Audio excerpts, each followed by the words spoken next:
Hi, everyone. This is Amanda Bates, founder of the Black Expat and host of the Global Chatter podcast. I have wanted to get Kuda Makoni on this podcast for forever. We've been acquaintances for a good long while, and I'm pretty sure I've been following him and his career since 2016. The big reason is Kuda is a Zimbabwean American chef who is passionate about the culinary arts and hospitality industries. He has run and set up highly profitable kitchens in the US, UAE, Bahrain, Zimbabwe, and is now a member of the Group Sebastian leadership, which he now serves as Group Executive Chef based in Accra, Ghana. And Kuda has worked for all kinds of brands, including Radisson Blu, Shade, The Coffee Club, Starbucks, IHG, just to name a few.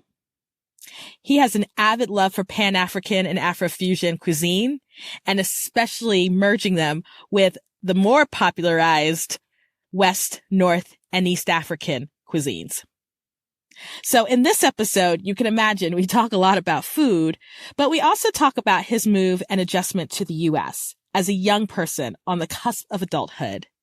He shares his personal journey of trying to find the right spaces to fit in and how his eventual journey into the culinary world just about changed everything. So I hope you enjoy this episode. And if you do, don't forget to subscribe, review it, and share it with a friend. Welcome to the Global Chatter.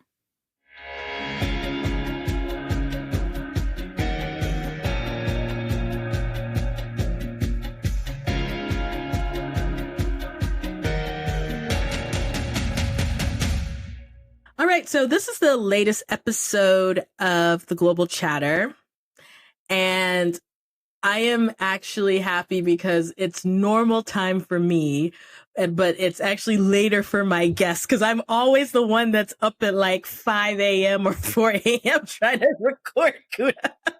And so I'm so glad you may not be glad, but I'm so glad that you're taking the time hit because normally I take it. So how are you doing today? I'm good. I'm actually really good. It's been a really laid back day for me today. So it's super late, but it's also a good time to actually get this done. Done with work. So I'm really chilling and about to turn in. So I'm excited. I'm excited to actually finally do this. Right. And for y'all, you may have heard this in the intro. I've been trying to do this with him for at least 2 years. So the fact that I finally have him in the Black Expat space, I am so excited about this. And I want to actually ask you this off the bat. How long have you been in Accra? So it's been 4.5 years now. I moved here, I think, November 2018. Okay, so you moved like roughly about a year or so before COVID hit, yeah? Yes. Oh my God. Yes. Yeah, I'm sure that was an experience. It was. Fun fact, like I was looking at a job around that same time in Ghana and I ended up staying in the States. But then I remember thinking, I wonder what that would have looked like if I was in Accra.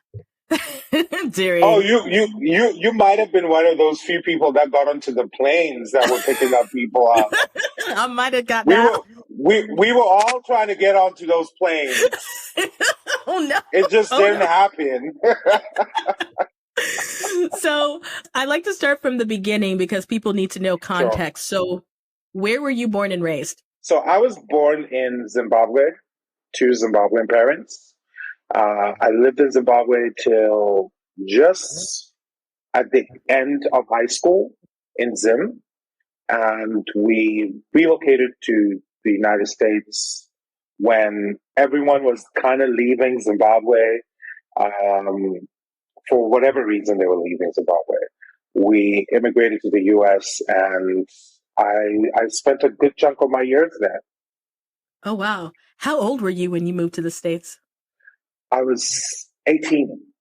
All right. So you were right at the cusp of adulthood. Yes. Oh, my God. And I think it was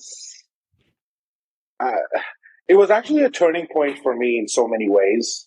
Because like you said, I'm getting into my adulthood, and I was also still a child. And then I get thrown into a fast paced life that was beyond what I was seeing on TV. Mm-hmm. And so it really altered a lot of how I did things in my early adulthood. Um, and a lot of other things that didn't make my mom so happy about. Yeah. But it was really an eye-opening moment for me, life-wise. What state did you guys move to? So we moved to Texas, Mm. lived in Dallas, and then I got tired of Dallas, moved to California, moved to New York, and then moved back to California. Wow. So, you brought up something really interesting, and I was Right. thinking about this because my family's Cameroonian, Oh, and wow. what it means to move from a predominantly Black country, right? And in your case, you moved at 18, right? So, Yes.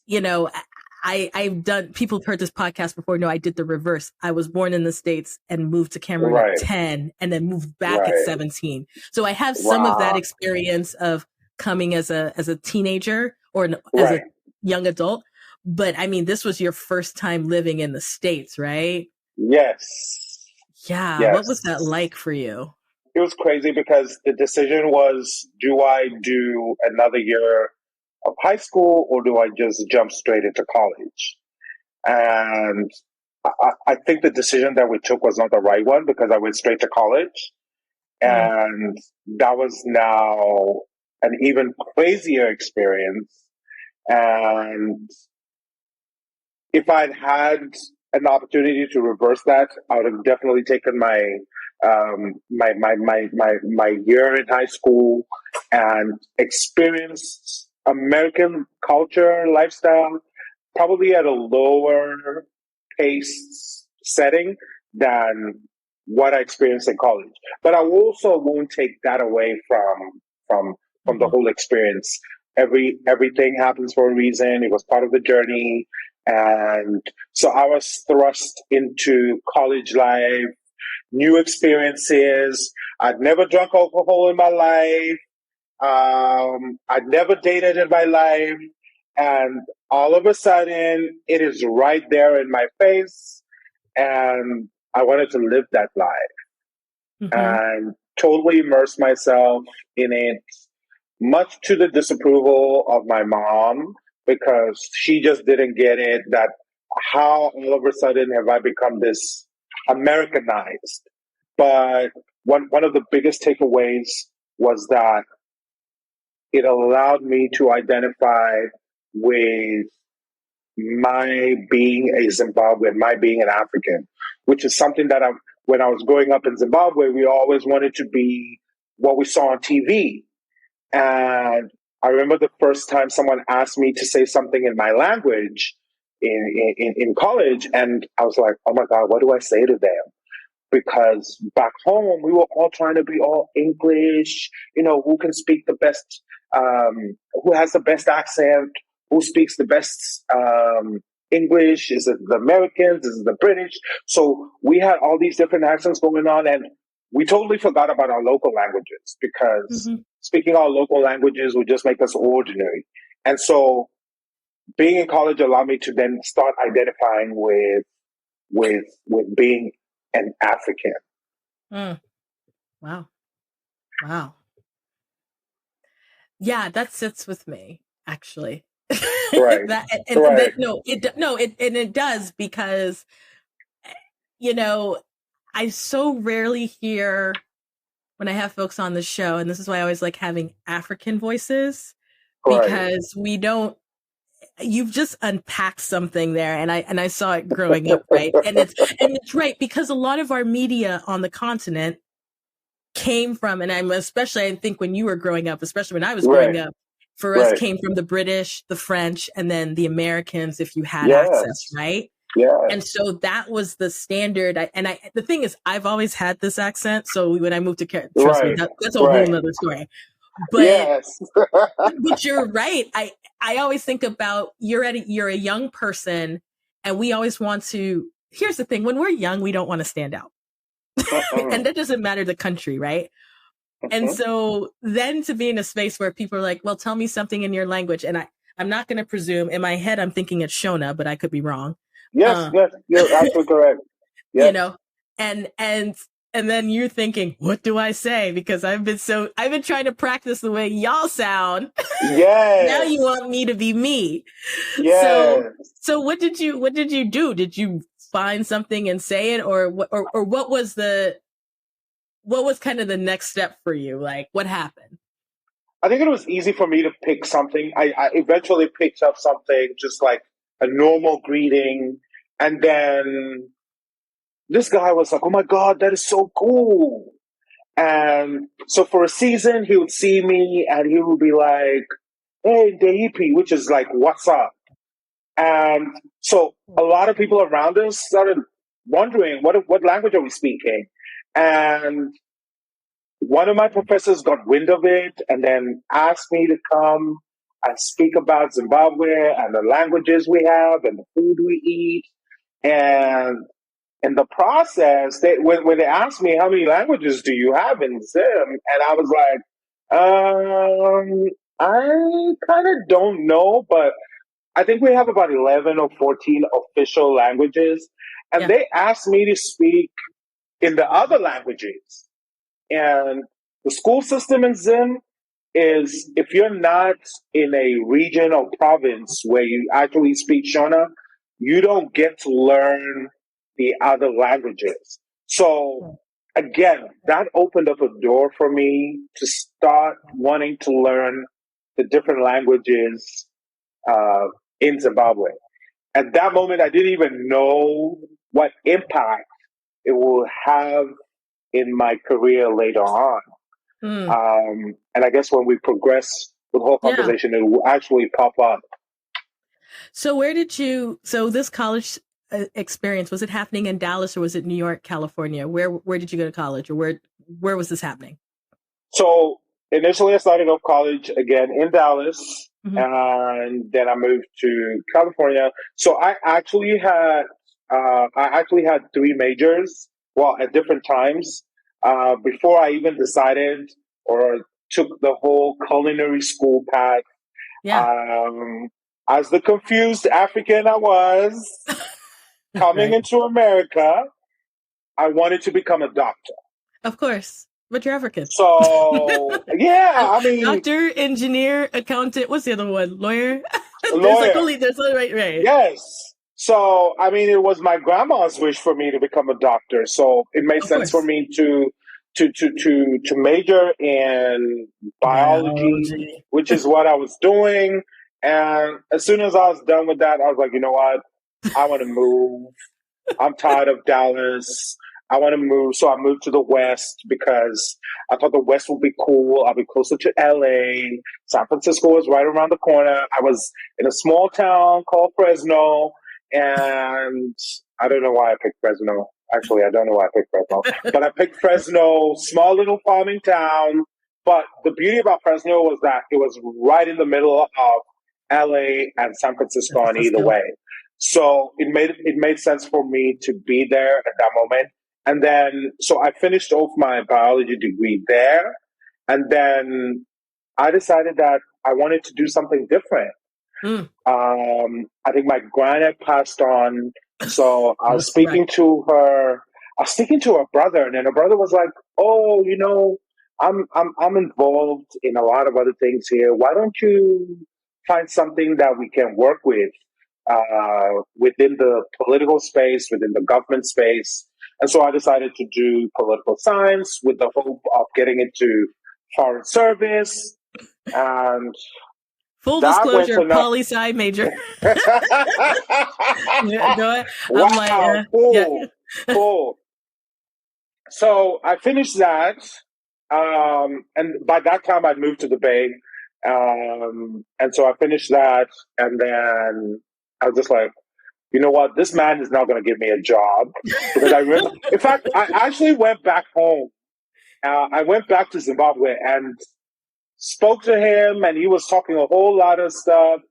And I realized in the middle of my conversations with him, he's not giving me a job. Right. So go back. And then I'm this confused, like 23-year-old. No, at that time I was 24, sorry. I'm this confused 24-year-old who's trying to figure out what to do with his life. He's enjoyed college, everything about it, and now needs to get serious because everyone doesn't take him seriously. Right. And so I had a chance encounter with a motivational speaker who had just come in from Philly. And when I sat down with him, he started asking me about my passion, started asking me about the things that I care about in life. And music and food came up. And then he said, yeah, music, I get it. But the moment you started talking about food, your face lit up. Like, you understand, I can tell you understand food. I can tell you love food. And I told him that I've been cooking since I was 6 because my mom sort of like forced it on me that every Saturday we make breakfast together. So it moved from breakfast, then it went to lunch, and then Sunday dinners became the kids' responsibilities. And as the eldest, I was the one who bore the brunt more of making dinner. So food, I could speak food more than all my other siblings. So he said, okay, so why don't you do something with food? I was like, well, I come from an African setup, and I'm really not going to tell my mom that I want to become a chef or a cook, or can you spend thousands of dollars paying for culinary school? And then he said, well, that's your passion. And as long as you're not going to follow your passion, you're going to keep going up and down. Maybe next time you'll come and tell me that you want to be a lawyer. Next time you want to come and tell me that you want to be something else. And instead of following your passion, you'll end up on this route. So I listened to him. And I went to culinary school. And that's how I ended up in New York and finished it off back in the Western California. You said something that I was just thinking to myself. That is not a field that you hear, especially when we're talking about African parents and families, right? Yes. Even though it is a respected field, especially the higher up you go, it's not something that people think it's like you could be you know what I mean? Like they could get their hands around you being a doctor, a lawyer, whatever, politician, but it's like what does that mean? Like you're cooking food, right? Like this food that we cook. Yes, like me, I can cook food in this household. Right. I can cook food. So what are you saying? You want to go to school to learn to cook the food? Right. You come to me, I teach you how to cook. Cook food? That's just how it is. Right. And so I didn't even tell them that I didn't tell my mom that this is what I was doing. I was just, at this stage, I just did whatever I wanted to do. She was happy to get me back to the States though. Okay. Because she didn't want me roaming around the streets of Harare doing nothing. So she wanted to get me back to the States. And so I told her I'm going to the Culinary Institute of America and she was like, oh, okay. All right, great. When do you start? I'm like, I've been accepted, so I start this fall. And she was like, okay, plane ticket sorted. Next thing I knew, I was in New York. I was like, thank you, Lord. Because she didn't want you. How long had you been in Zimbabwe while this was going on? I had stayed in Zimbabwe for 1.5 years. Oh, so she really was okay. So this wasn't like you went back for like 2 months or 6 weeks or whatever. No. Well, you were back. Initially, I'd gone there for just a little bit. So at that stage, I guess she realized that, okay, you know what? He stayed there for so long. He's not doing anything. I'm not seeing any career moves. I've spoken to my uncle. He's spoken to his uncle. And there seems like there's no like this guy is doing nothing. Let Yeah. me get him back before he becomes a burden on other people. Mm, gotcha. And let me ask you this though. In that short time, I mean, career searching withstanding, what was Right. it like to live back in Zimbabwe after being in the States for so many years or for several years? I went there for a few weeks, months, maybe at most. And I stayed there for a year and a half. I mean, life was good. Life was good because one, I didn't have any responsibilities. I didn't have any bills to pay. I was just burdening everybody else but myself. Um, but it was also a tough time because that was 2005, and a lot of things were changing in Zimbabwe. That's when literally everything was plummeting. The Yeah. fuel queues, um, food shortages in the stores. Right. It was just a crazy moment. And anything to get out of that situation, I think that's what my mom saw. And little did she know that getting me out of that space at that time would actually lead to my career, my actual career. Yeah. Yeah. And so you come back, you do your training. Yes. What's your first job at a culinary school? So my first job out of culinary school was in California again, and I was a I was a line cook in the banqueting department, and I don't know what my head chef saw in me, but within a space of 3 months, I had been moved up to a chef de partie.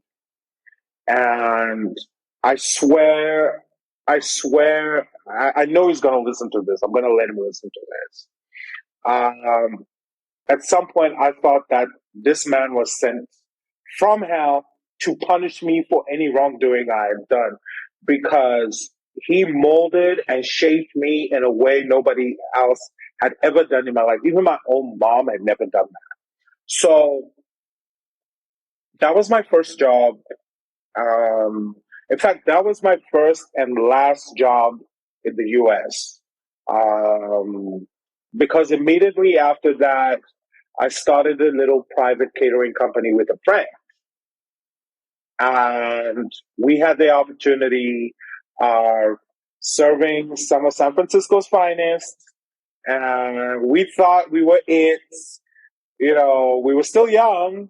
And some of my friends who were living in LA heard about us and they said, "Why don't you move here?" My friend said he will stay in San Francisco and I moved to LA and continued doing private chefing gigs before everybody was a private chef. And then one day I had a conversation. I was having a conversation with my mom, and she was like, "Oh, she's been thinking about going back home. Um, it's been almost 10 years, and she's been thinking about going back home." And I was like, "Oh, that's not a bad idea." And so the more I thought about it, the more I actually started seeing a lot of me going back to Zimbabwe and changing the food landscape, bringing in new trends, showing them how to do new things. Because the hospitality, food industry, culinary arts industry in Zimbabwe is pretty archaic. And so I was eager and looking forward to going in and changing the landscape. And so I went home and I literally called my mom and I said, "Hey, mom, I'll be leaving LA in a few weeks' time. I'm actually buying my ticket. Is there anything you want me to pick up in Dallas so I can swing by on my way there?" And she was like, "Going to Zimbabwe when? Wow, how?" I said, "But we talked about it. You were talking about wanting to go back." And I'm just acting on it. And so she said, good luck, all the best. And I left and I came to Africa. I went back to Zimbabwe. And going back to Zimbabwe, when I landed in Zimbabwe, I think for a good solid 2, 3 years, I thought about this as being the worst decision I've ever made. Um, I wanted to go, I really wanted to go back. I regretted coming, I regretted going to Zimbabwe. I wanted to go back to the States because all I saw were my friends, my schoolmates excelling, opening up restaurants, taking up all these big posts in these big restaurants. And I'm thinking, like, I was even better than you. And deep down, I knew I had a calling to be in Zimbabwe or Africa in general. And I just didn't know what it was. And so I stuck around. I stuck around Zimbabwe for a good 6 years. And it was probably the toughest 6 years of my life because at some point I actually got homeless because I was unemployed and no one wanted to stay with me. No one wanted to look after a grown man. And I got homeless at some point, walking up the streets of Harare at night. My mom didn't want to hear anything because she said, "Oh, you made your decision. You're grown."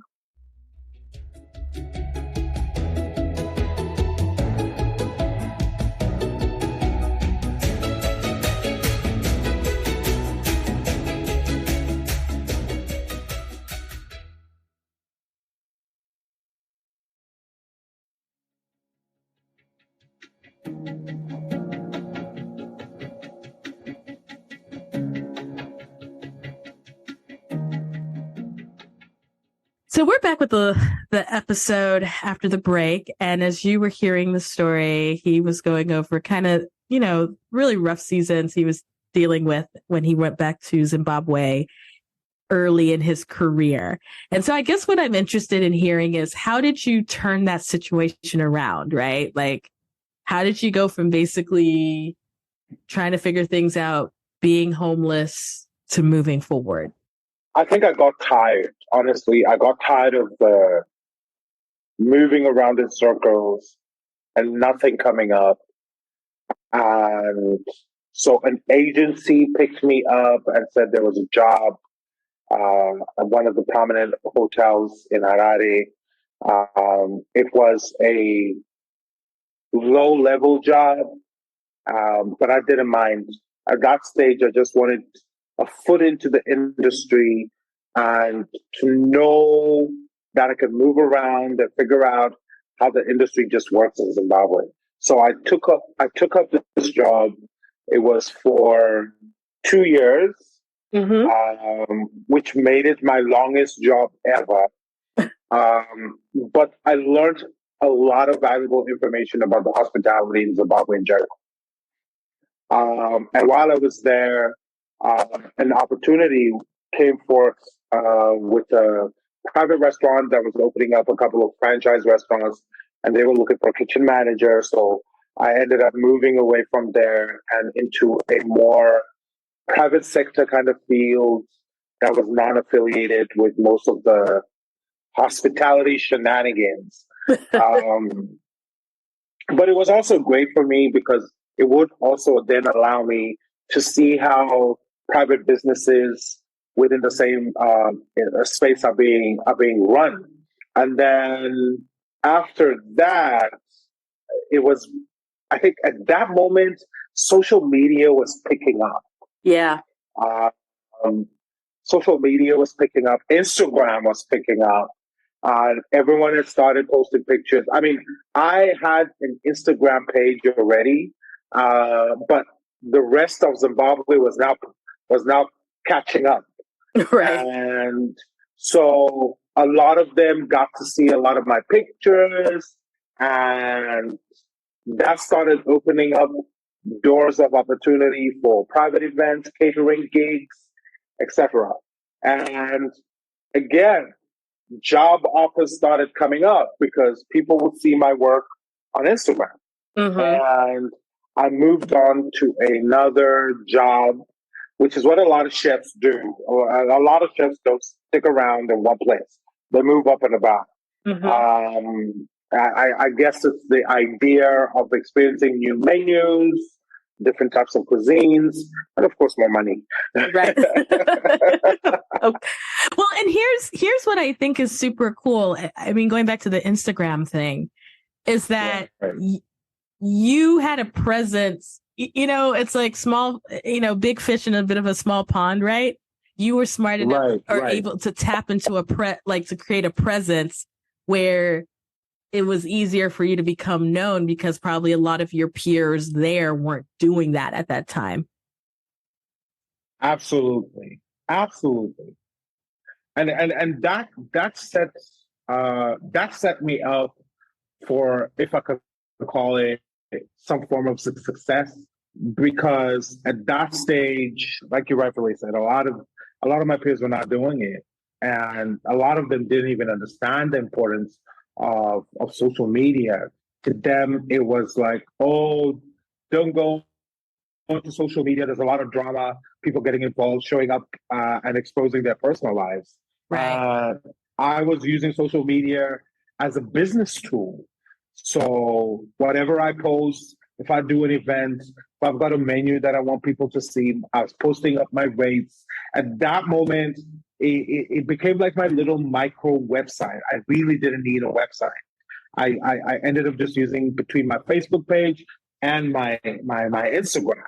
And because of these opportunities that were coming up, an international recruiting agency then also popped up and said, hey, you know what?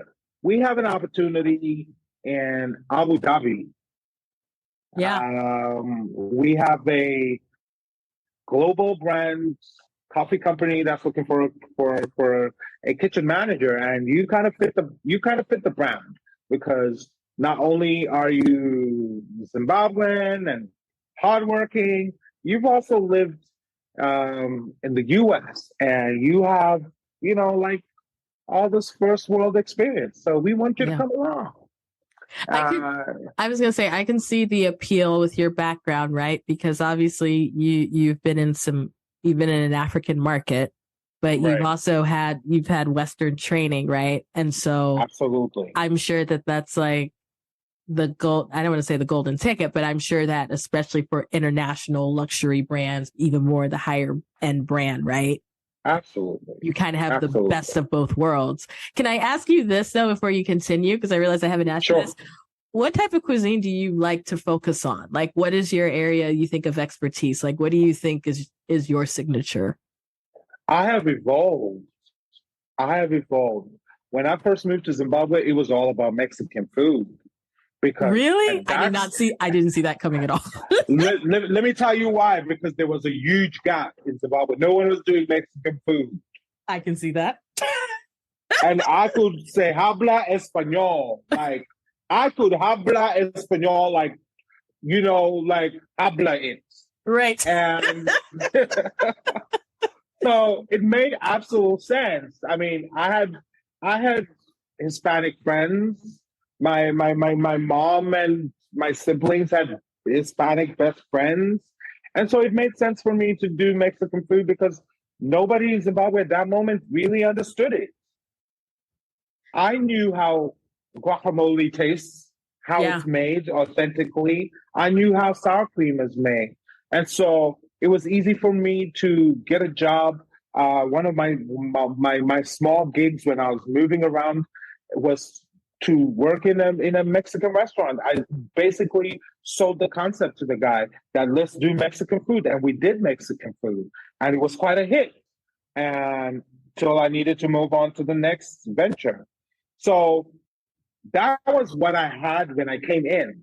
I was giving back my knowledge like I'd always wanted. Over time, that developed. into something more magical and amazing. So today, if you ask me what is my favorite cuisine right now is Afro-Asian cuisine. What does that look like? So this is the West African in me going, what does this look right. like? I love some Asian food and I love some West African food. So think West African ingredients, Japanese techniques. Okay. Think Japanese food using West African cuisine. West African ingredients. Is there a plantain anywhere in this story? Oh, you can have plantain. Okay. You can have plantain. You can have jollof. I'm trying to okay, I can go with this. So that's where I am, but leaning more to Afro-fusion itself. I think Afro-Asian branches off Afro-fusion, just like you can then have Afro-Italian, Afro-French. And you're basically trying to say that we want to marry two different types of cuisines together. Right. If possible, you can bring in 3, 4, 5.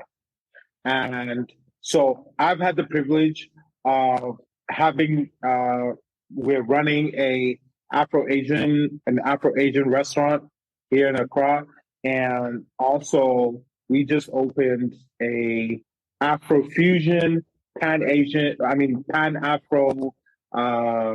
restaurant, which is getting into its second week now. So I get to play a lot with African ingredients, traditional African cooking methods, and bringing them in a more modern format that people can actually look at and say, "Oh, okay, I relate to that.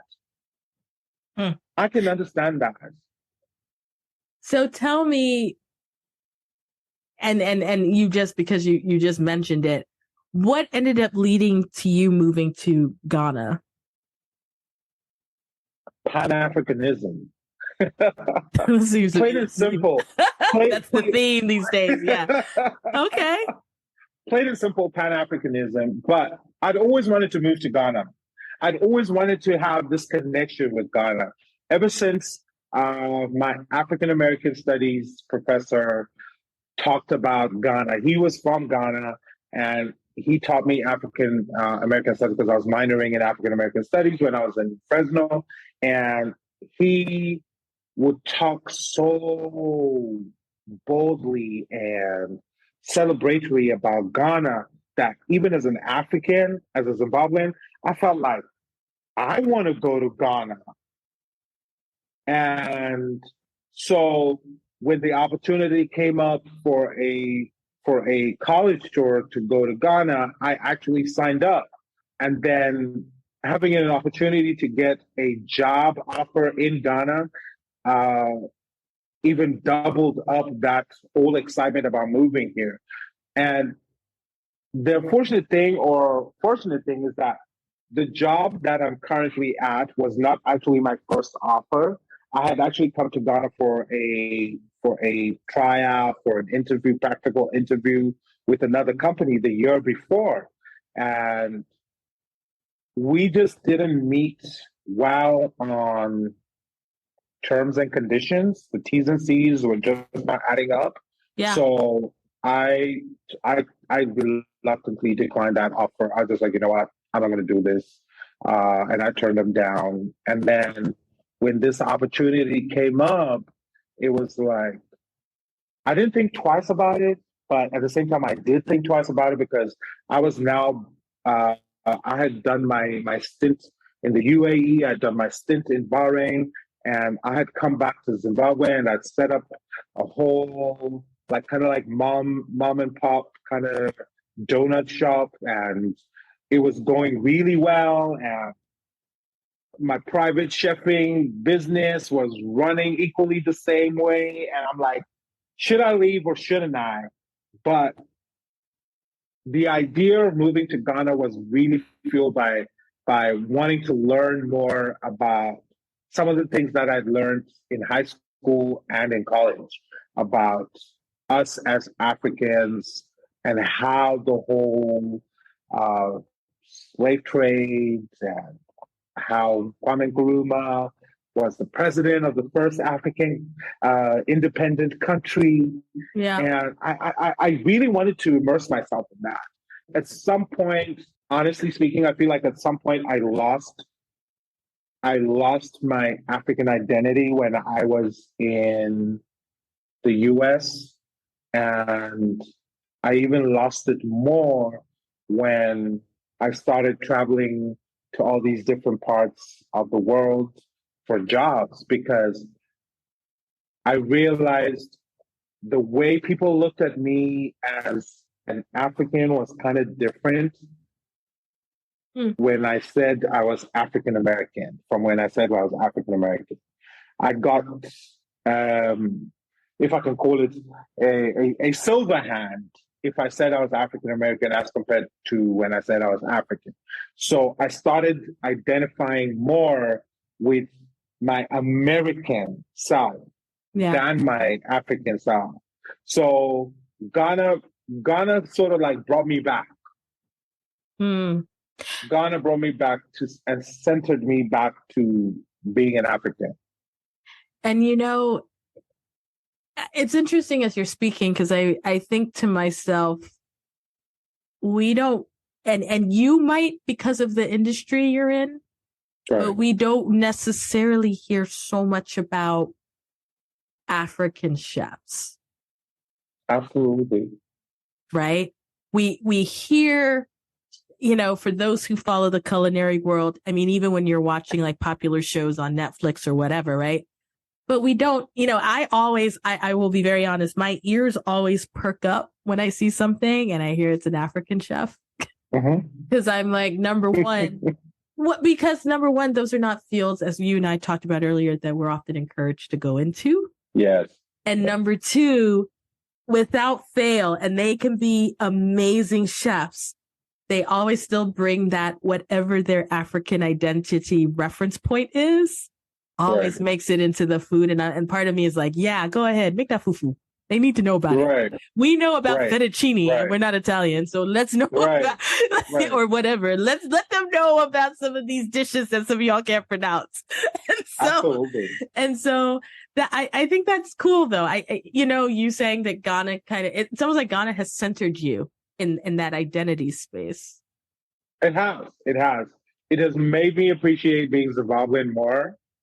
It has made me appreciate being an African more in spaces where I would have normally been quick to say, "Hi, my name is Kuda Makoni, and I'm an American." I'm quick to say, more than ever, "Hi, I'm Kuda Makoni, and I am a Zimbabwean." Sadly, the sad part is my accent has also kind of evolved. Right. I won't say I have an American accent. I won't say I have an African. I think I have more of like a multicultural, transatlantic kind of accent. My Zimbabwean accent pops in. My American accent pops in, and wherever I've lived, I've picked up little pronunciations and whatnot, and it all comes into one accent. And sometimes more than ever, my American accent pops up more because I feel like that's where I spent a lot of my really formative years, where I was learning a lot more than in Zim or anywhere else. And so when my American accent pops up, a lot of people will be like, "Hey, but you sound American." And then I have to tell them the story. Don't we all? Sorry. I mean, no, because you get it. Right. You get it. And so you have to explain why you have an accent. Right. I've had to explain why I've sounded this way. I've had to explain why I speak English and not French, because my family's from the minority side of Cameroon, which is the English speaking. Wow. I've had to explain that to Cameroonians. They're like, did you live there? I say, yeah. Yeah. Because it doesn't make sense. Like, right. I have my Zimbabwean friends who will come to me and say, "Oh, Kuda, now since you moved to Ghana, you sound more American than you were sounding when you were in Zimbabwe." I was like, "Yeah, because I'm in Ghana and I'm speaking more English. Right. When I'm in Zimbabwe, I'm speaking Shona with you guys. So you guys never really got to hear me speak English Because you didn't need to. But I'm not speaking Shona with anyone. I'm speaking English 24/7. Right. And so it's become part of me again. It's almost like I feel like I've moved back to the US, although I'm stuck in Accra. But I feel like I've moved to the US because I speak English with everybody here. And so all that is, there's a funny thing about all of this. I got approached by a satellite TV network. They wanted to do a TV show on African chefs. And at some point they wanted me to try out for a Zimbabwean one. And so they asked me to do a video because they've seen my social media and whatever. So they asked me to do a TV show. I mean, a little video clip, sort of like an audition for them. And here I am, and I'm speaking my normal thing. I'm introducing myself. I'm introducing the dish and talking about the dish that they asked me to talk about. And then I get an email from one of the producers, and they're like, "Oh, yeah, so we had a few questions we wanted to ask you." And I'm like, "Sure, shoot." I'm like, "Yeah, my executive producer wanted to know, have you lived in the US before?" And I'm like, duh. It says that, I mean, it's all over my social media or whatever. And clearly my accent is not manufactured. Yeah. Like, yeah, because we kind of picked it up. Okay, well, can you make your accent a little bit more Zimbabwean? I was like, how do I do that? Because even when I was in Zimbabwe, I never had a Zimbabwean accent. Right. When I was in Zimbabwe, because of the kind of schools we went to, the entertainment we were exposed to, we all had these little accents, made up accents, or whatever you want to call it. Yep. And so I don't understand when you say a Zimbabwean accent. So they said, "Oh no, just give it a go." And I said, "Okay," because I wanted to be on TV. I mean, who doesn't want to have a show on TV? Right. So I went back and I started recording, and I was trying to imitate all these other Zimbabwean accents that are not really accents, but how other Zimbabweans speak. Up until I realized that, you know what? I'm wasting my time. I'm literally wasting my time because that's not who I am. And if you want to have a show with me, going to America, studying in America, living in America, becoming an American citizen is part of my story. Yeah. And if you can't accept that because it's not African, so I declined. I respectfully declined. And I said, "I'm sorry, I won't be able to do it. Thank you so much for considering me. I guess there are more platforms for me to talk about my story." You know what? And so I thought about it and I said, I actually have a major identity crisis. I don't know if you would relate to it, but for me, in America, I'm not American enough. My name doesn't sound American. My accent is not fully American. I go to Zimbabwe. Zimbabweans, when they hear my accent, they're wondering, why am I trying to fake an American accent? Right. And the rest of Africa is saying my accent is not African enough. Right. So where do I fit in? If I go to the UAE, right. The UAE is not ready to identify me as an American. Right. Right. If I go to England, I'm not an American either, because they'll ask me which American is called Kuda Makoni. So I'm out here saying, no, it's not Kuda Kwashe. It's Kuda Kwashe.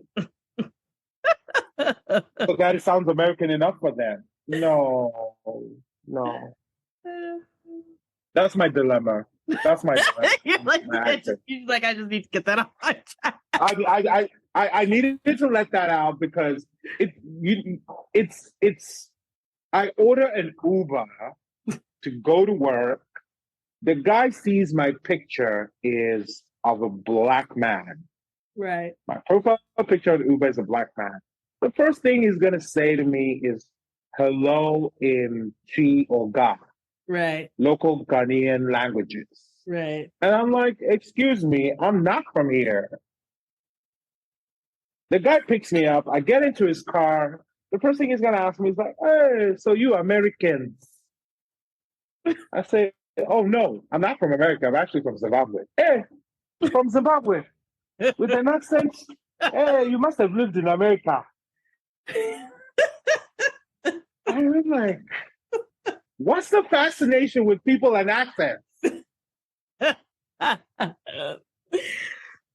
I think I've told the story once before.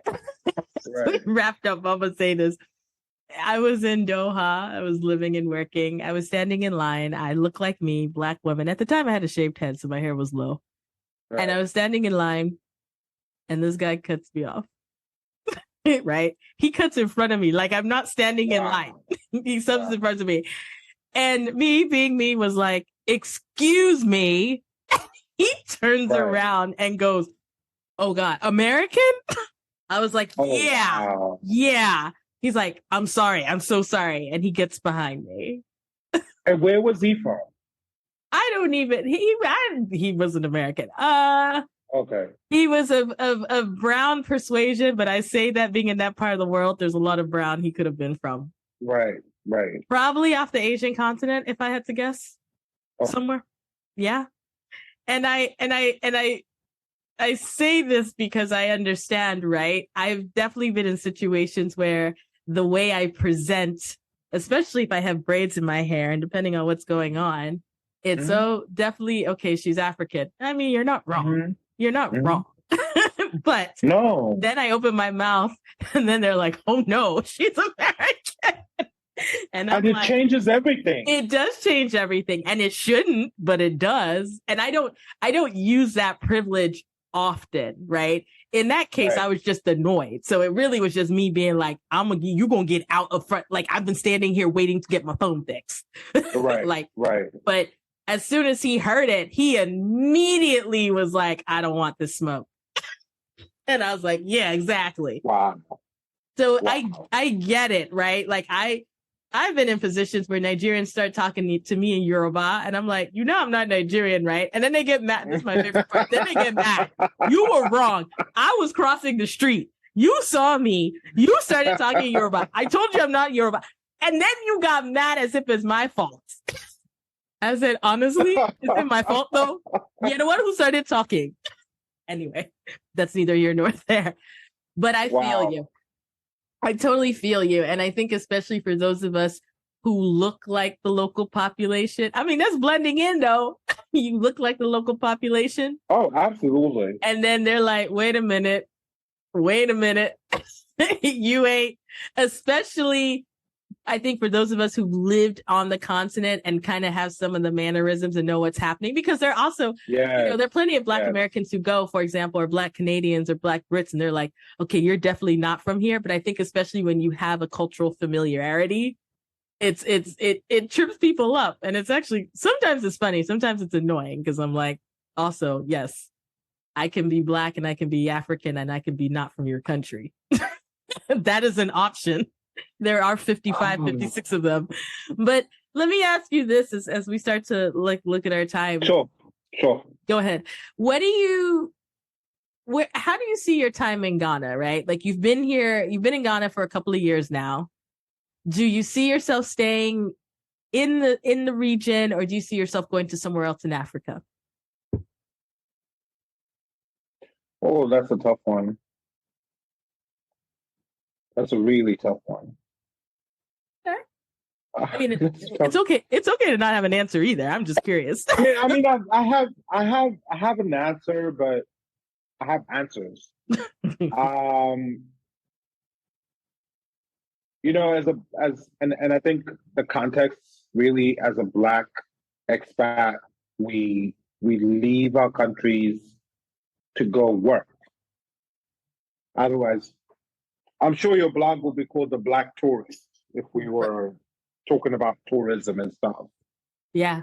And I think one of the major challenges that I've had is I always leave, let's say I always leave Zimbabwe for a country because I'm excited about maybe a singular opportunity that is there. And I don't look at the full picture. And being in Ghana for 4.5 years, makes it the third longest country that I've lived in, behind Zimbabwe and the US. Shows I love Ghana as a country. Career-wise, from a personal perspective, I may have picked up a few things, but at the same time, it may not have been the best move for me. The industry in Ghana is not as raised up as, let's say, East and Southern Africa. I think even, for example, like Cameroon, in terms of hospitality, they're even better. They just don't have as many opportunities to showcase it as Ghana does. Nigeria could be the same as well. They try and elevate the industry as a whole. That's the one thing lacking in Ghana that won't keep me in Ghana, because the strides I was expecting to have seen in the 4.5 years have not happened. Would I stay in Ghana because of the people? Absolutely, yes. I've met the most amazing, beautiful people in my whole entire life in this country. And so many times I've wanted to turn in that resignation letter. I've not done it because of the people that I have made friends with here. Some are even more like family. So do I see myself in Ghana? I'm not sure. Would I go to another part of the continent? Absolutely, yes. But I'm also not getting any younger. So my next move will definitely be to start something on my own. And wherever I decide to go, whichever continent it is, I'm starting something on my own. That's the only reason why I've moved. You've just listened to an episode of The Global Chatter, which is hosted by me, Amanda Bates. It is edited by Stephanie Ficcio. Don't forget to subscribe to The Global Chatter on your favorite podcast platform. You can also follow us on Instagram at The Global Chatter, or stop by Twitter and find us at Global Chat Pod. If you have a question, want to subscribe to the newsletter, or are interested in sponsoring, visit theglobalchatter.com.